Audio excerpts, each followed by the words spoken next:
knowledge is power. And as always, we want to empower you to take control of your life, those things that impact you, your family, and your community. As always, too, we want you to go to the website at www.gwen-truth.com so you can access the query that we have, which is asking you whether or not you believe that we have become too dependent on government. We take less responsibility for meeting our own needs so far. It's running kind of 80 to 20. Saying yes, we have become much too dependent on government. So go to the website at www.gwen-truth.com so you can weigh in on that question about our dependency on government. Also go there so you can link up to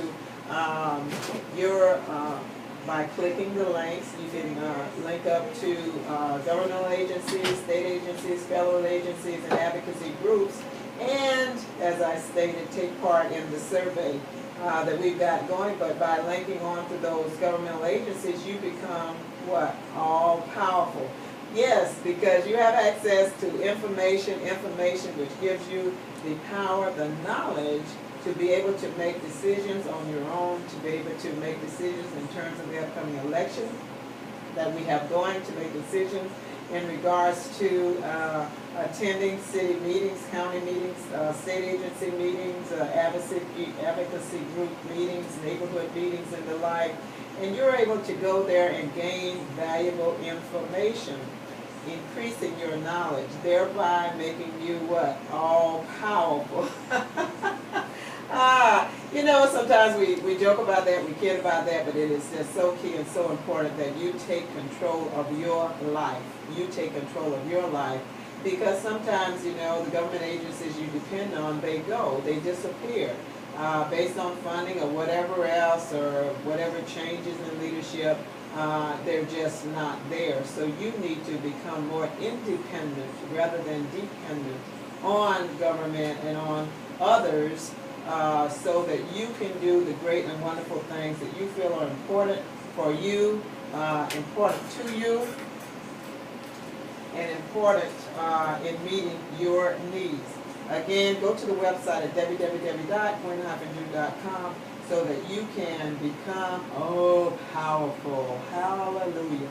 We want to do a shout out. I did a shout out on the last program for Minnie McCreary, who had passed, and as had been stated, her funeral services and the like were last weekend. This time we're doing a shout out for Al Williams and his family. As we know, Al Williams was a school board member. He was also chairman of the school board. Al was a person, and even in his spirit, we shall say that he loved youth, and he did everything that he could to ensure that they benefited through the school system. And he was, like I am, a great supporter of athletics in the school system as a way of taking those that have been deprived, those that had few opportunities in their schooling, as well as few opportunities and motivations to become as educated as their parents wanted them to be, but they felt, there wasn't any need, or they saw no future in it. Athletics opens doors, and it increases the perspective and future perspectives of young people. So that was something that Al was a great supporter of, and again, I joined him in that. And that is why, even though I started out being non-supportive of the referendum, which the school board is pushing to increase the tax availability, funding availability for athletics, as well as other programs that are important in the development of our children.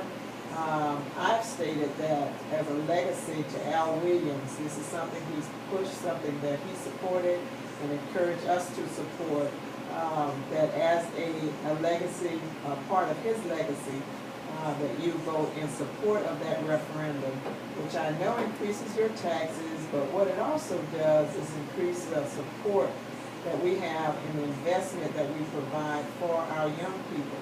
The good thing about referendums is that they state how the money will be used.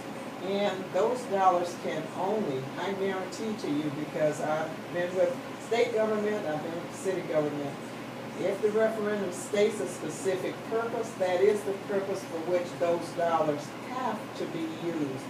And my being a great supporter of athletics, as well as some of the other programming that it talks about, I have to then, and in my support again of Al Williams, who has passed, support that referendum, and I urge everyone to do so. And I know some of my buddies who are opposed to any kind of tax increase probably oppose this and will oppose this as well.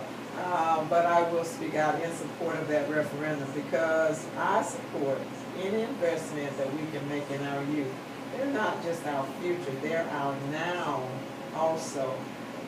Because if we don't take the time now to invest in them, and we don't take the time now to train them in the way they should go, the time now to teach them, then we too share in the responsibility of how they turn out. We share the responsibility of our future impacted by them, okay?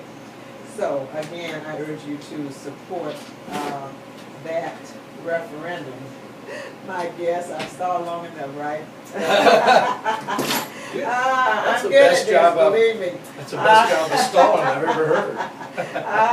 But stalling with heart, because I do, as I've said, ask that all of you support the school board referendum funding against athletics and several other programs as well. My guest tonight, as I've just done my shout out for Al Williams, school board member and board chair, who cared about and loved children, loved his family, loved the community and worked hard for the community. So shout out for them as they have the first part of the celebration of his life, his homegoing, on tomorrow night, Friday night from 5 to 7, and then his funeral service, his actual homegoing services on Saturday at 8:30 a.m. and that's at St. Paul's. Okay, my guest tonight is Roland Villa. He is a mayoral candidate for the city of Holly Hill. Those of you who've been actually a listener for a few years, and several of you have been, you know that Roland has been a guest on the show previously, and we welcome him tonight as he talks about the run for mayor. And you know, Roland, if you would, number one, start out and share with our listeners a little bit about yourself, because sometimes my listeners don't listen to the other shows. Some of them do, some of them don't, okay? Tell them a little bit about yourself, but I'd also like you to share, probably in that answer or after that answer, because you and I were talking about this, the benefit of sometimes being in office and then out of office, and then the understanding that you gain that will help you as you go back into office. Absolutely. Well, I'm on the pink one. Yes. All right, there we go. First of all, thank you, Gwen, very much for the opportunity to be on the radio on a different show on this side of the microphone. I appreciate it very much. My name is Roland Villa. I've lived in this area since 1962. That's 50 years. I'm very familiar with the area. I've watched it grow. Began to get a lot of associations between business and a lot of people over the years. I've been a sports coach for 35 years, 15 years of that in my city. Got a chance to meet a lot of parents, a lot of people. Got involved in politics because I was anxious to deliver to my community a gymnasium and a better recreation sports program. And it's really funny because after 15 years I find myself starting over again with that I want to improve the recreation program and get it back where it once was. I was formerly an elected official in the city of Holly Hill as a commissioner for 8 years. Then I served as mayor for 5 years. And then the voters gave me a vacation. They flat fired me. They said, enough of you, let's try something different. And it was probably the best thing that they could have done for themselves and for Roland Villa. Whenever you're involved in politics, and certainly you know what I'm talking about, you can get, you actually can get so dedicated, and I don't need it because just glares in my eyes. Oh, I see. You want to see me. I see what you're Yes, doing. I want the people What to is see this? you when they, this is Are you doing Ustream or something? Yes, I put it on YouTube. Oh my goodness. Oh, that's nice. So people can not only hear you via the radio, but they can also go to YouTube and actually watch you as you talk and as you respond. So much for the face for radio. Anyway, now you know why they hide me on the other side with my back to the camera. Anyway, well, you know, when you're a public official, there's nothing hidden. You're always out there. You know, you're out there almost 24/7. And anybody who thinks they have privacy, even as a private citizen, you don't have privacy. I hate to tell you that. That's but, true. As a public official, that little privacy that you thought you had before you went into office, you lose because now everyone feels that they own you. This is true. You know, they always talk about transparency in government and that they want their officials to be transparent. Well, that means, folks, that means that they can see through you. That's an important thing. Yeah. While you're involved in office, and I know how dedicated you were as a city clerk, you served as a commissioner in the city of Daytona Beach, and you certainly dedicated your service to the people. It's real easy to get caught up in that and sometimes forget certain things, how you got there, who brought you there, what's going on. And why you're there. Right. And I served for 13 straight years, and you get caught up in the minutia of government, just what's going on. Thank goodness Big isn't here. He wouldn't let me use that word, but you will. Thank you. So you get caught up in what's going on, and maybe you lose sight or purpose or whatever. And not only that, just the very position of being mayor sometimes will alienate people. They feel as if maybe they can't talk to you, or there's so many programs and so many things going on, they feel like that they can't really get through to you. And that certainly was in my case. I know that, I see it, I understand it, and during the 2 years that I've been off, I've learned a lot from people, from businesses. I've learned a lot from individuals, learned about a lot about what they're thinking, and they have felt disenfranchised from the current administration, both on the elected and the administrative side. And they came to me with a lot of questions about what's going on, how can they do this, how can they do that, and I very simply was trying to guide them along the way. Now, at this time, what has happened is that they came to me and they asked me to run. And so this campaign is really different. I know you just recently experienced this too for running for mayor in Daytona Beach. When the people come to you, you have to go past the ego part, where you feel very good that people would even consider you or think of you for that. But then when it goes to the part where you realize that they need you for specific purposes of their representation, the whole thing changes. And I've told people that maybe this is the easiest campaign I've run because I'm running strictly on the people's issues. It's not what Roland wants to do. It really is what the people want to do. And so therefore, they've given me the guidance of the campaign, and it's all come back specifically to them. Wonderful. What specifically, because I've heard you talk just a little bit on your program about, you know, some things that you see as wrong in Holly Hill, things that people have said that they feel is wrong with Holly Hill. What would be done differently were Roland Villa in the mayor's seat? Well, first of all, every city, no matter what size, is striving to keep up with its services and not raise its tax rate. The city of Holly Hill has done just about the opposite of that. They've spent a lot of different money. They haven't done it in a very transparent process. And a lot of people are questioning why they bought certain city properties, why they've had certain events and done certain things. And specifically, I'm talking about that they'll have nearly $2 million invested in a stalled 2nd Street Market project. That's the old Justice Building Public Defender's Office building that they're refurbishing. There's currently nothing in there. Yeah, there's future plans for it to go in, but again, that's a lot of money to invest there. They bought the middle school property for $1.5 million. It was only appraised at $400 and some odd thousand, and they have no real plans of what they're going to do with it. They just wanted to get the land and set it aside. They spent about $55,000 in a what I call a booze bash event, the Hogs on the Hill event, where they took in no profit right there. The only benefactor of that was the Daytona Beach Area Chamber of honest. They made less than $1,000 on all those beer sales that they did, but there were dancing girls on tables and in cages, and there was just raucous activity that took us away from our family-friendly image. And the $55,000 that they spent came out of CRA funds. That's Community Redevelopment Area Funds, and those funds were developed by the very businesses that the city went in competition with. In other words, some of the bars and the restaurants, they went into competition, took their money, and went into competition against them. And a lot of the businesses took that the wrong way. Now, can I ask you, on those purchases that they've made, do you object to all of the purchases, or because I think I recall a conversation on the middle school, is that the Hearst? No, that was the Holly Hill Middle School. Holly Hill Middle School? Hearst is in the county, yeah. Right, okay.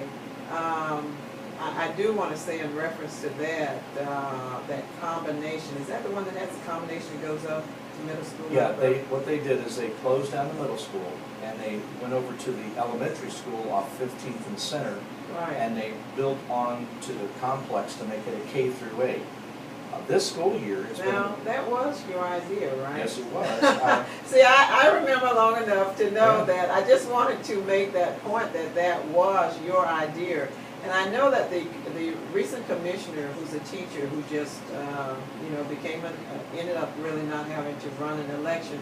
That was one of the things that she would state that she was very proud of as an example of what Holly Hill could do and how advanced it was in some of its thinking. And I said to her, do you know that the former mayor, Roland was the one who came up with that idea? You actually had to, I won't say fight totally, but you did have to do that with the Volusia County school system to convince them that that was the way to go. Am I correct? You are correct. That's where experience comes in. When you have an association, a long-time association within your elected officials and the elected officials of other areas, and then through the Volusia Council of Governments, the Volusia League of Cities, when you have an association with the school board, the county council, and these other things, you gain knowledge and you gain the ability to be able to negotiate those things. What happened was when they were going to abolish the middle school, they said that they were originally going to rebuild the middle school, but they built Henson. And then as there was a decline in the number of students, the amount of students that needed to go there was too small, so they said they're not going to build that. And I said, oh yes, you are going to build it. And you would have lost that in your city, and that's one of the reasons you pitched it. We supported the half-cent sales tax. I had a relatively new commission at that time. Commissioner John Penny also helped out a lot with this. I was very involved in the school advisory committees, which is the SAC committee, also the PTSA, and being a youth sports coach, I really wanted to see that middle school stay. So what we did is I went to the school board, to Peg Smith, who had been down in South Florida and had K through 8 schools there. That's kindergarten through 8th grade. And I said, can we put together a model for this that would be more of a community school? It would be Holly Hill students going to a Holly Hill school, and we negotiated with it, and it was a long process, but yes, it has been built, it's been opened, it's been a success. Some people are concerned about, well, why do you want a kindergartner with an 8th grader, because there's a vast difference in age. When you're raised in a one-school culture, and when you go from 5th grade to 6th grade, and you're in the same school and you don't have to switch schools, it's much more of an advantage. The older kids in the school, the 6th, 7th, and 8th graders, they act as peer students for the younger students. They do, actually. They do. And there are group settings where they will actually use the older and the younger. Absolutely. The other thing is, it is advantageous for a young family. When you have your kids, you take them to one place as opposed to dropping them off at 2 different places. And especially, it's mainly a lot of Holly Hill kids that are within that area. They're within walking distance. We save a lot of money with no busing. With less busing, I should say. The younger students have, the younger students have the advantage of an advanced media center, which is a library. Got other books. They have a science lab. They have a gymnasium. They have a lot of advantages that other elementary schools don't have. So the curriculum and everything has been working out very well this year. And the discipline problems that have been lessened than what they were before, with a lot of busing and things like that. So that's a very, very important accomplishment that I did during that particular time. Yes, you did, and I didn't want to let that go by, because I think too many times I've done a lot of things too when I was in office, even as a city clerk, but we do a lot of things behind the scenes, not trying to get credit for anything, And sometimes, you know, because people don't know, they don't understand that there was a person that was involved who really not only initiated that, but actually lit whatever bombs sometimes were necessary to get it going. And sometimes you have to do that. When you're working with a lot of different agencies, you've got to be able to talk the lingo that they understand, that will make them want to do whatever it is you're trying to do. And I remember talking to Sarah Lee Morrissey at the time, and you really brought her along. Sorry, Sarah Lee, but you know, that wasn't something you were that happy with or pleased with initially. And eventually, you know, as the dollar started to shrink and the like, it really started to make a lot more sense as far as dollars for building school. And I went to middle school there in the 60s, and I had 5 kids, and my kids were between age 42 and 20, so the legacy of just the Villa family there, it really was something that I felt it was important to accomplish, because to me, community is about, you know, the young kids, the schools that you have, and everything from its athletic programs, what I talked about first, on through everything. So very proud accomplishment. I do want to say, though, that it did take the backing of the full commission. It also took the backing of our administration and other things. It wasn't Roland Villa, but somebody was out front leading the charge. Absolutely, absolutely, and that's what you did. And if you had not done that, then they may not be where they are in terms of that school. There's a good news, bad news story also when it talks about our library. We lost our public library because they wanted to have just these regional libraries. So we had Norman, we had Daytona. Managed to negotiate that we, of course, kept our building that actually was ours anyway, that we leased to them, but we kept a lot of our media that was there in the library, and we negotiated a media center on our own. So that turned out to be a pretty good thing in the end, I think Daytona Beach will end up doing more of that type of thing with Cornelia Young Library as well. So that it becomes a community place. They may not call it a library, but it's a community place that has some books and stuff. Wonderful, that's wonderful. You know, one of the things that I always felt about Daytona Beach, and it sounds like you feel the same, is that the more of what you have as a city, the properties that you can hold on to for your citizens, the better. Because once you lose them, truthfully, they're gone. They're gone. So holding on to that library building, what you did again, you're working with others, the K through 8, and you know, that type of thing is good for any community. Now, I know I've heard about the bike, was it Biketoberfest event? Yes, it was called Hogs on the Hill. Right. And I know that there are ministers, I guess, pastors who are very objectionable to that, as well as you're saying some of the businesses in the area. Do they plan to have that again? No, at this present time, there's nothing for Oktoberfest. Whether they want to do it for Biketoberfest, for Bike Week coming up in March, I think the election might have something to do with that. You know, it's an event that, to me, was not family friendly. The city, from that, also got a liquor license for themselves, and they have it for the 2nd Street Market. And many of the pastors and the people that are involved in family felt that perhaps it was just going in the wrong direction as far as the where we were going as far as families go. They felt like, you know, that maybe we lost our moral compass, that it was time for us to, you know, get back on there. So one thing that it did do is ignited a lot of the churches and their information. Over the years, it just seems like we disengaged from the churches, and I think the churches are the backbone of any community as far as you know, what they do, what they supply. Many of our Hollyhillians go to those churches there, and so we need to pay attention to what they're doing and what they have to say. And there's nothing wrong with having a wholesome group of activities and ideas and things to come forward. I found it interesting that with the Hollyhill, that venture, that Manny was the person who was a part of it, who's now, from what I read in the paper, in South Florida trying to do some stuff.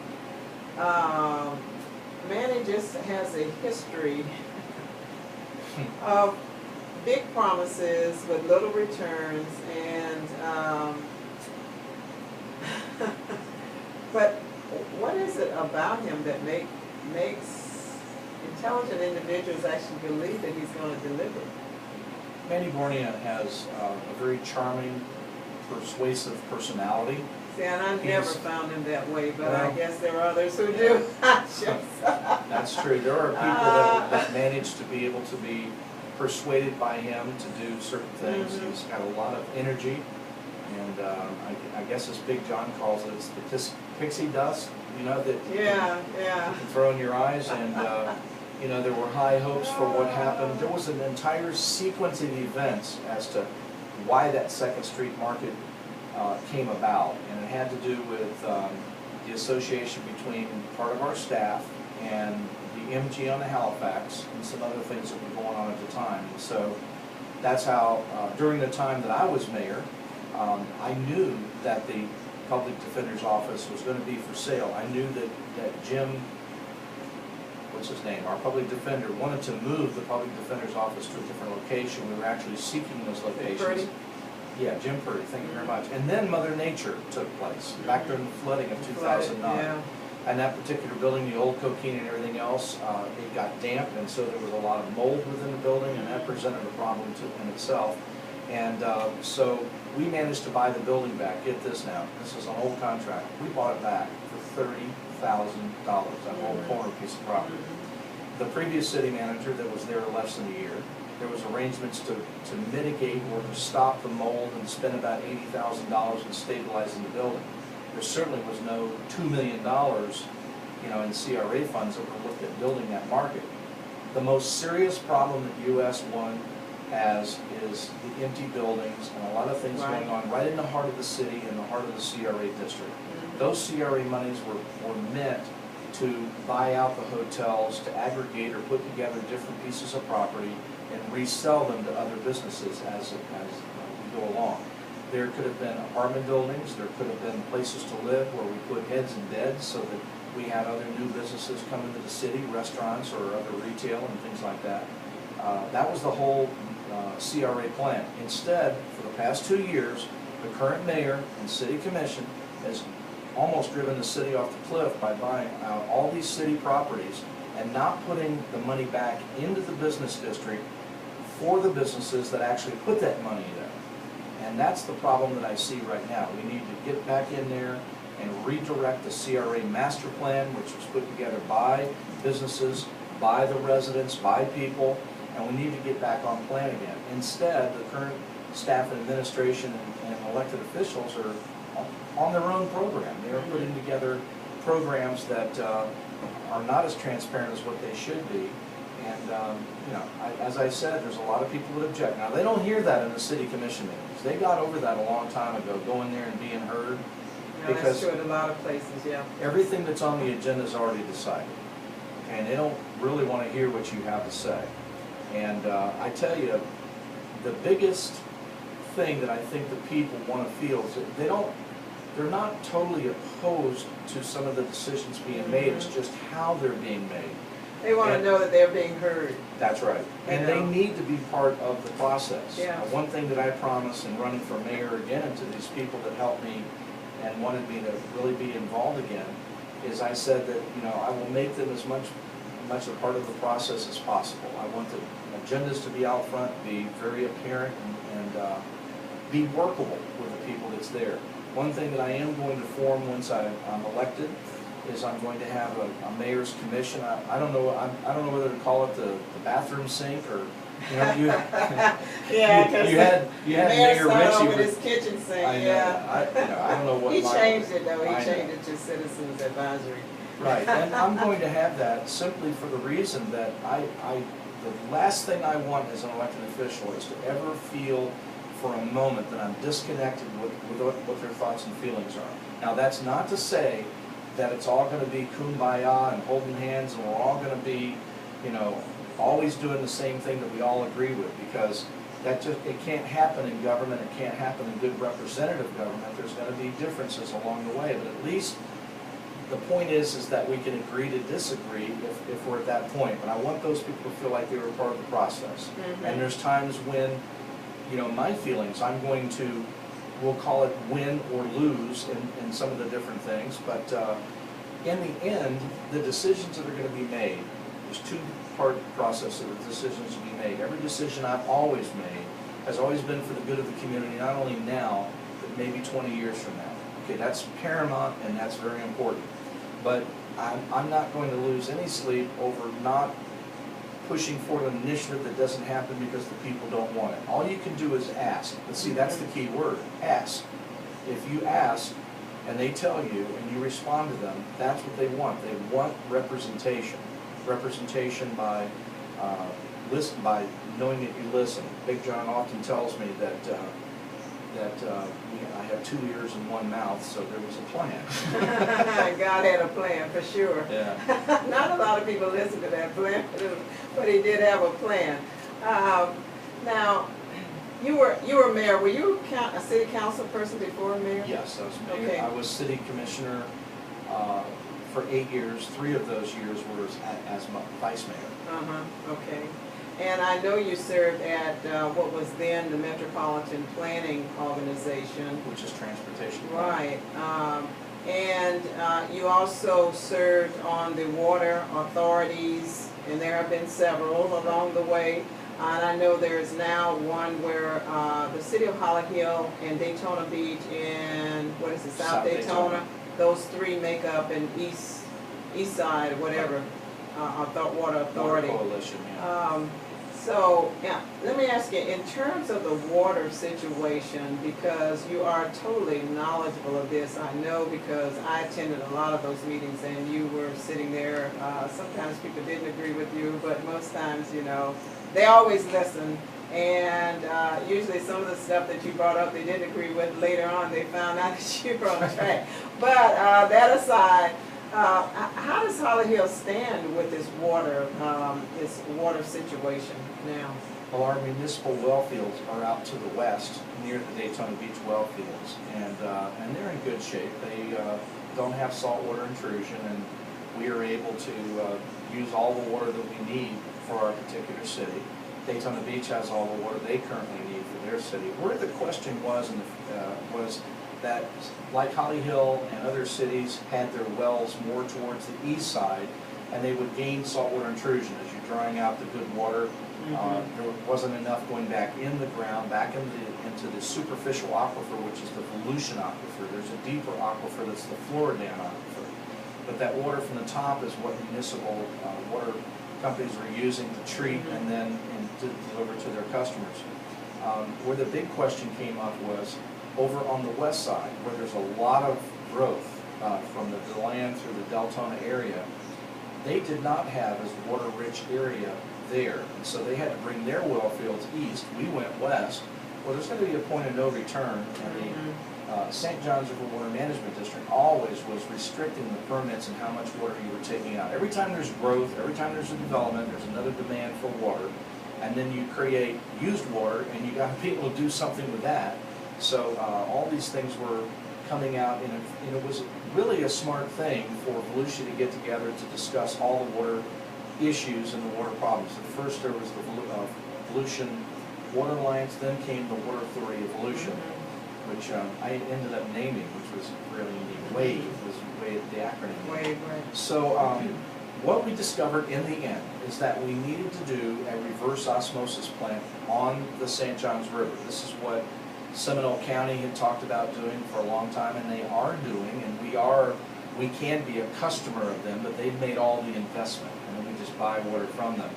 When we talked about doing this plant, it was $200 million. $250 million in the end is what it would cost for us to build that plant. Now, that water would have been used specifically on the west side, but all cities, north, south, east, west, would have been paying more for their water bill for those places over there to be able to expand and have development. And it means every time they have a new house, new business, what goes in the ground? A cash box. It's also called a water meter. And they were able to gain money from that. I just could not wrap my arms around the fact that I had to raise our water bills 50 cents to $1 to promote the promotion of new growth on the west side. And that idea, in terms of where you felt about it, and some others then felt about it as well, is kind of what killed that. Yes, Daytona Beach backed out first, which was a major player. And then they formed this new water authority, which you guys are a part of. But how are you situated now in terms of your water? for Holland Hill itself currently? We're in good shape as far as incoming water, as far as water going out. The only question we have is that we have about a 60-year-old infrastructure in most of the city. So we've been doing several things depending on what type of pipes they are. If they are sewer pipes, we've been putting a camera through them, and then we've been putting a liner inside the pipe, and we've been doing that for 12, 13 years.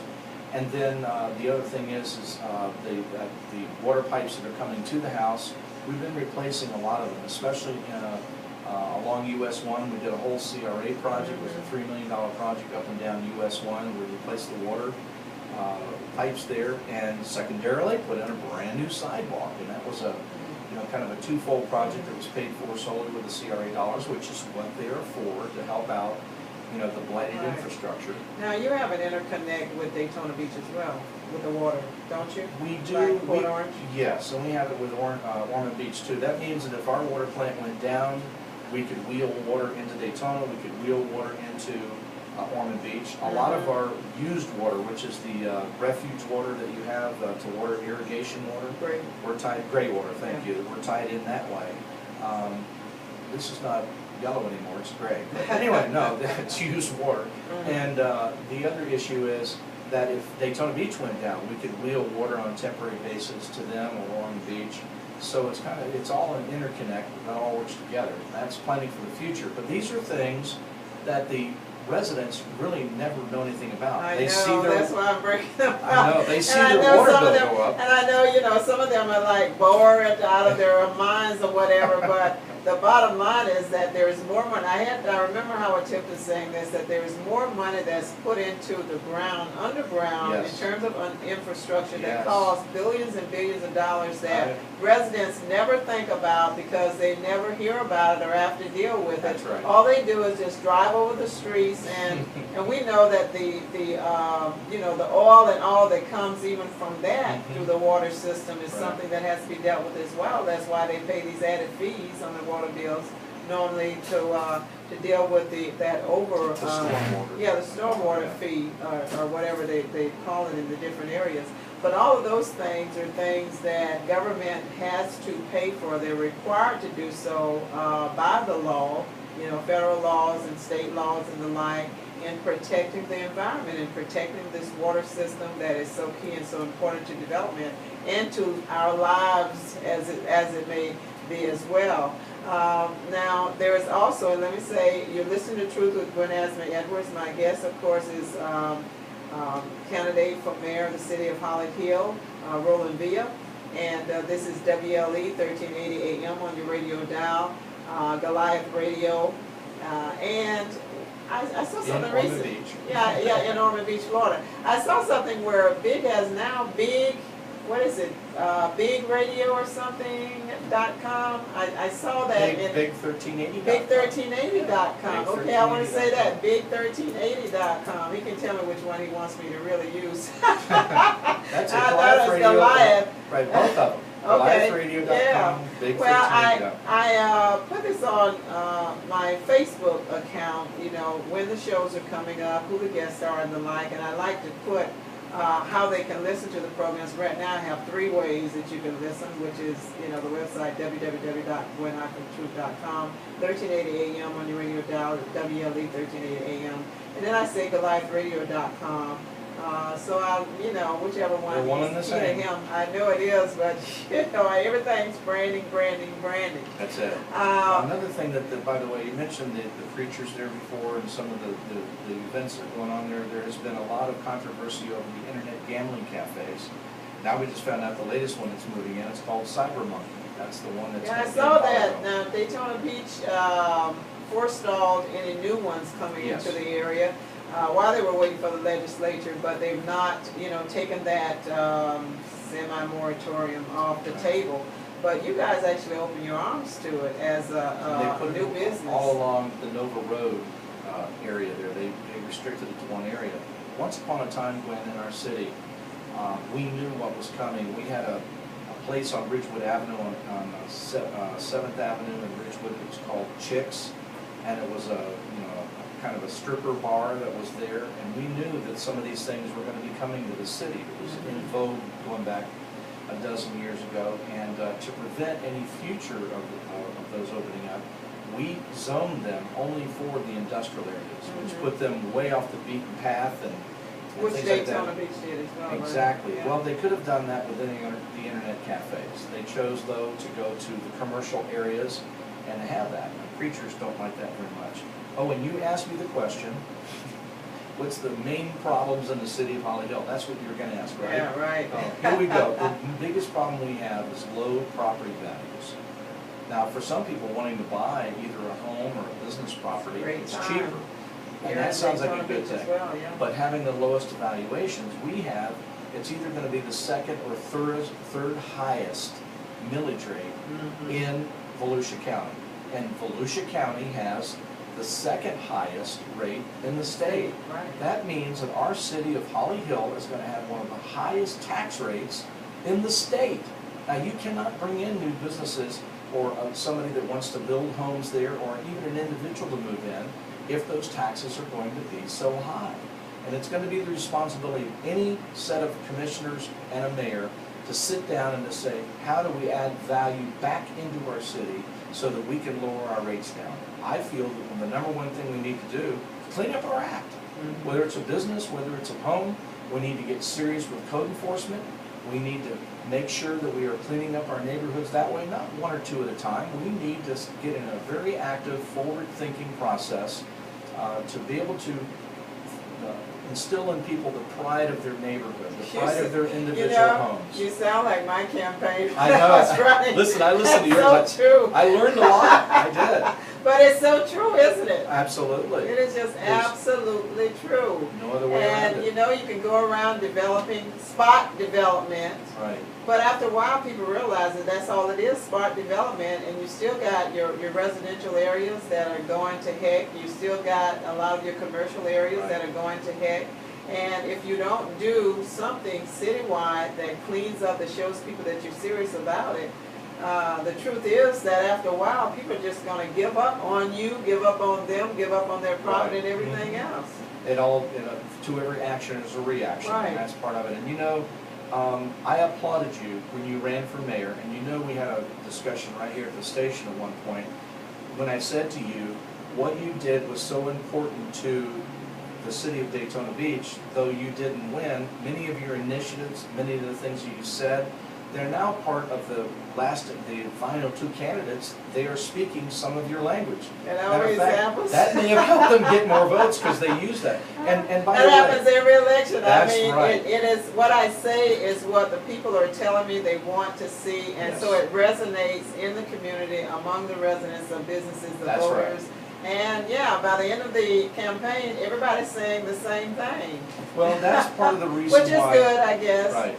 I figured out that once in service, always in service. It's not, you can take the city, take Roland out of the city of Holly Hill, but you can't take the city of Holly Hill out of Roland. It just can't happen, won't happen. If you're doing it for the right reason, it's a passion and it's in your heart, no matter how much you might not want to be involved, you can't help but be involved if you care. So it's, as far as the people go, it's not about Roland getting elected. It really isn't. It's about the issues. It's bringing them to the forefront.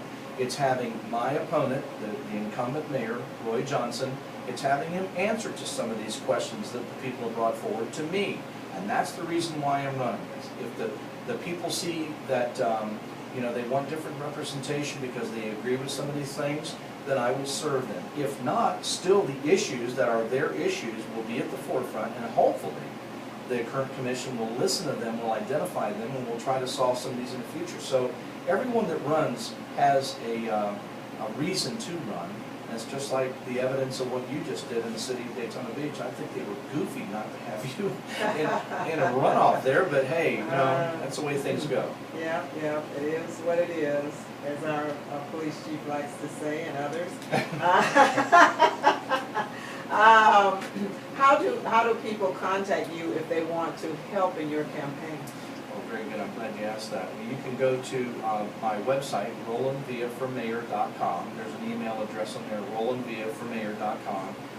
Every year that I've ever been an elected official, I always put my cell phone out in front of people. I used to give them cards and say, put it on your your refrigerator. My telephone number is 871-5001, 871-5001. Just thank goodness you called. I was involved in a funeral arrangement thing, and I was not paying attention to my phone, and I looked down and I says, "Oh, Gwen, I gotta keep going." So I appreciate you waiting on me. Yeah, Big actually ended up making this. The first call I tried, that line was busy. I don't know what it was. It had to be the right number because I reached you earlier in the week. Right. But he said he had just talked to you and that you were cognizant of the fact that we were coming together. Another big word, cognizant. Yeah. Can't use that earlier. On my show, you can see. We got intelligent listeners here. And we don't mind, sharing a few of those big words every so often. They aren't really considered big words to the average citizen. But anyway, what will you do if you're not elected? And I know we just talked about, something being in your blood, etc. What will you do to help continue in some form or fashion to help the city of Holly Hill be the best that it can be?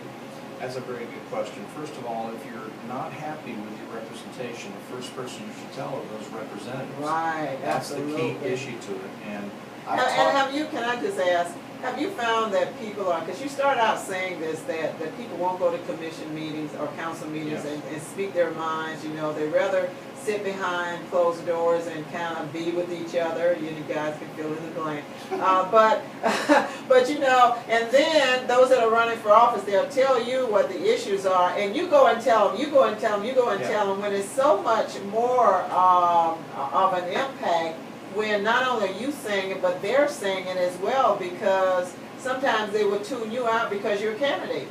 Yeah, that's true. Yeah. That sometimes can happen. But I wouldn't even be here. I wouldn't be talking about this if it wasn't for the businesses and other people that came forward. Really, I had lots of things to do, and I'm very happy with my life and everything. But isn't it good to be that way? Well, it is. I mean, it keeps me out of trouble. I have a lot of people. I just have to say this, and I would say this for my listeners who ask my husband, or they'll ask me, how are you doing, or how's Gwen doing, etc. Since the loss, and Gwen is doing just fine, believe me. You got a lot of irons in the fire besides that. there are other things that are going on, and I'm still in my own way helping, and I just have so much joy and so much peace, and I'm enjoying life is kind of what I'm doing more of, which is important, and enjoying family. When you're doing this, and I know you haven't because you've been working with your son and getting his career going and some other things taking place as well, but sometimes your family suffers. That passion is so great, and they buy into it and they understand in the life, but sometimes there are things that you could be doing or should be doing with them that might be set aside because of something that you're trying to do in the community. Meetings you're going to that are very important, very key to some answers and issues that you want to deal with, and as a result, again, family suffers. So that means that personal side of you that is also important suffers along the way. So sometimes it's good to, as you said, when you're out of office, it's good to reconnect with those that should be important to you, that truly are important to you. And now you know why my wife wants me to go back and get reelected. She's tired of me being too many years out, right? I'm just kidding. Well, I'm bugging my husband to death too, so go ahead. Yeah, there you go. Pastor Larry, there we go. Yeah. Listen, the main issues, when you asked about the people, what will I do? Listen, the problems will exist whether Roland Villa is elected or not. And we all need to, as citizens, let our elected representatives know that we need to stop the spending. We need to spend responsibly only when necessary. We need to lower the property taxes. We got to watch our utility rates. We have to fix the Daytona Avenue Bridge. We have to fill empty businesses on US 1. We have to improve recreation because our kids should come first.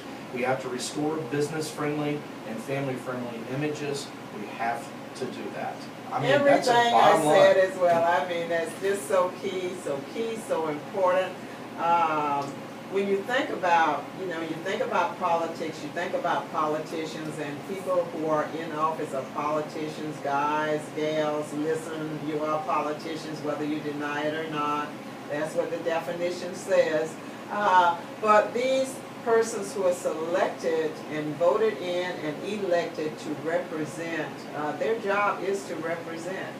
And I don't know if it happens with you, but it happens a lot with me where people, they won't elect me to office, but they always almost demand that I show up at meetings, you know, that I speak up for them and speak out for them.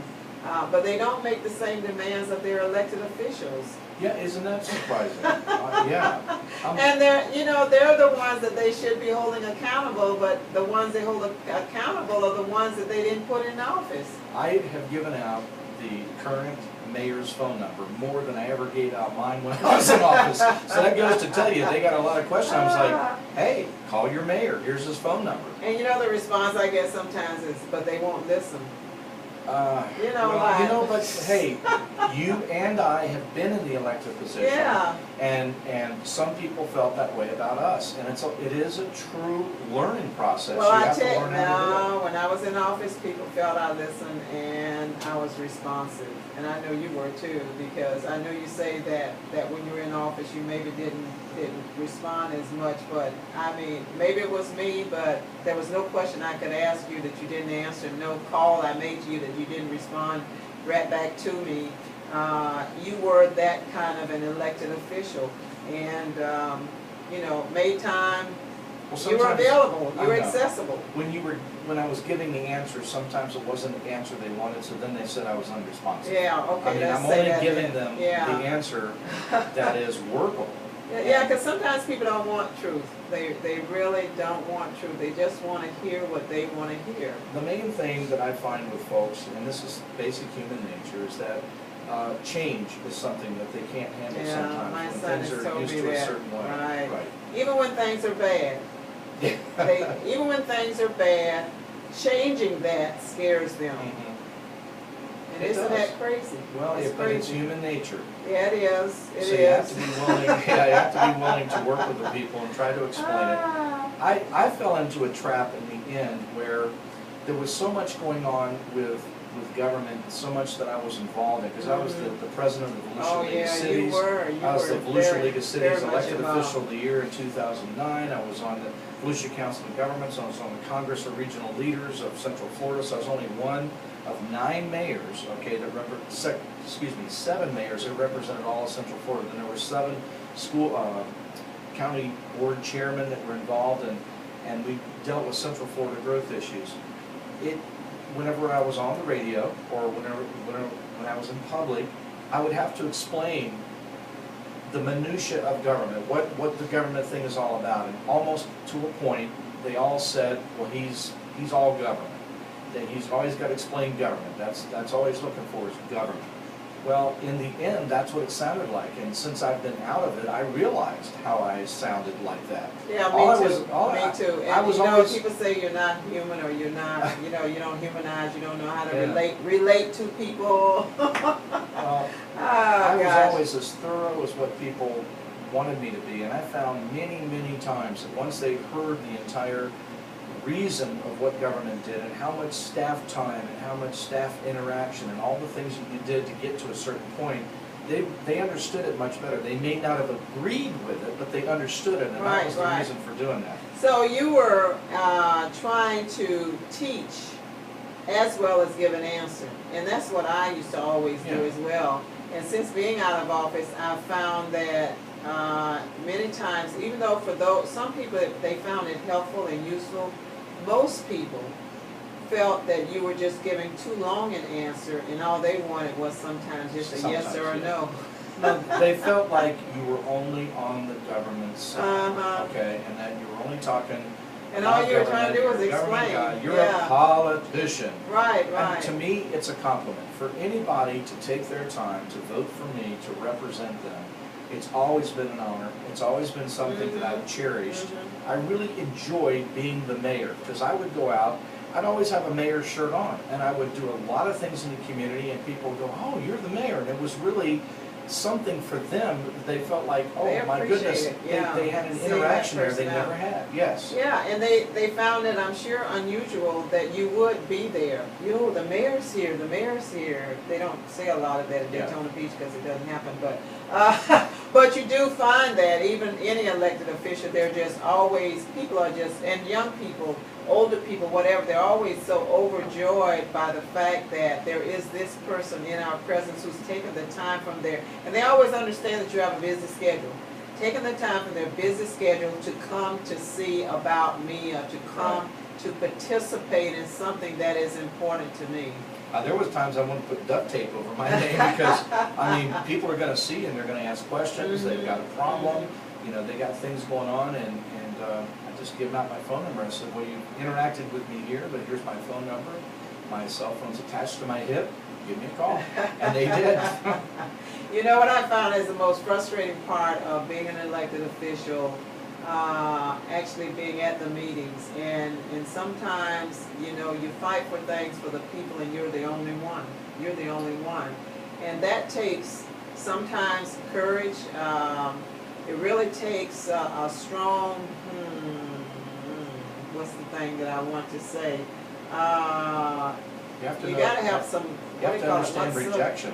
Yeah, Chutzpah. right. Chutzpah. Right. That's not even part of my language, but I understand. That says it, you know. And it really takes that to stand sometimes when you got to stand by yourself, but you're standing for right, and you're standing for what is important to the people. Well, the vote that you say when you stand by yourself and it's the one vote, people must remember that you're representative of government.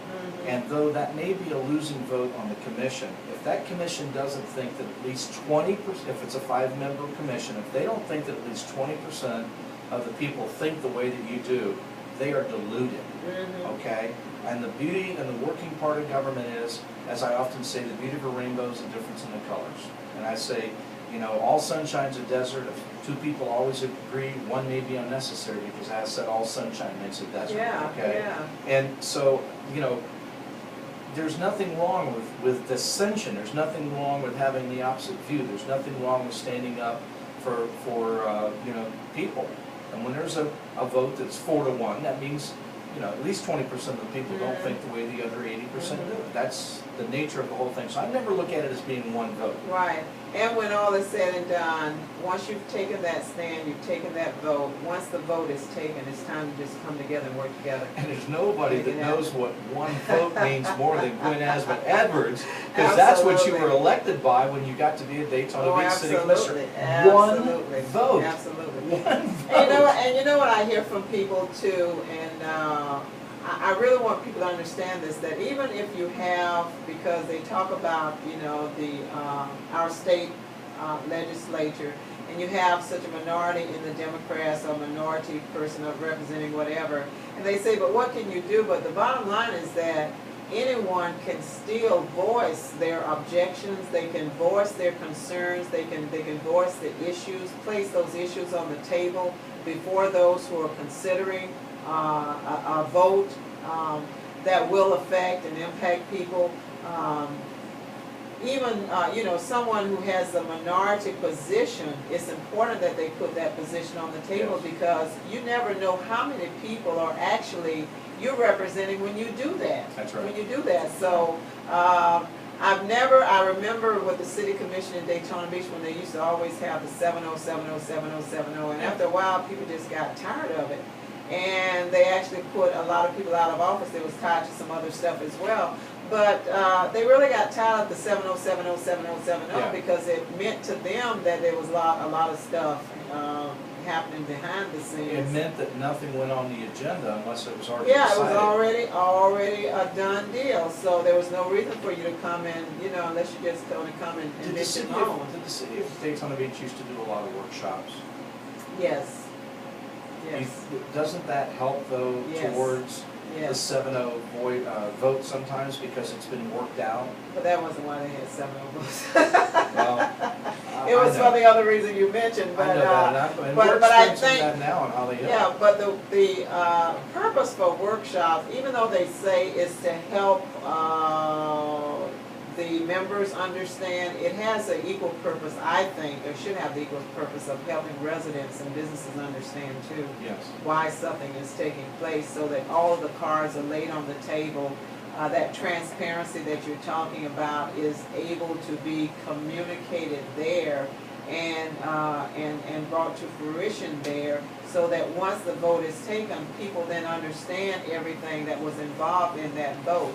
And that's what I think we're missing in a lot of our meetings, where there are issues with this little tiny bit of information on the agenda, Right. and the people have no idea what that means, what it actually, how it will actually impact them. But there's no discussion at the meetings about it either. All they do is say, they read a little towel and say, are you in favor? Yay, no, that's it. Right. Unless somebody has an issue about it themselves, and they'll bring it up. And that's the time that people learn more about the issue, when there is some discussion. But everybody now wants to speed up the meeting. They don't want to be there more than an hour. 2 at the max, and as a result, it is a disservice that ends up being done to those residents, those citizens who really would like to know what's going on, who really would like to see people follow through on their transparency. Let me say offer. this, if you don't want to meet in the public with your public and have the interaction, don't run. Absolutely. This is a time job. It's not just showing up for 2 meetings every month. And it's not just showing up for a quickie meeting and, rubber stamping and moving on. That's not what this is about. Government is a process. I live by the 4 Ps. First P is planning, second P is process and protocol. Protocol means that there's a certain order of things that has to happen, especially in government. But the 4th one is the most important, and that's the public. It needs to be formed in the public's eye, with the public, for the public. Here's where the biggest problem happens in most of the elected arenas.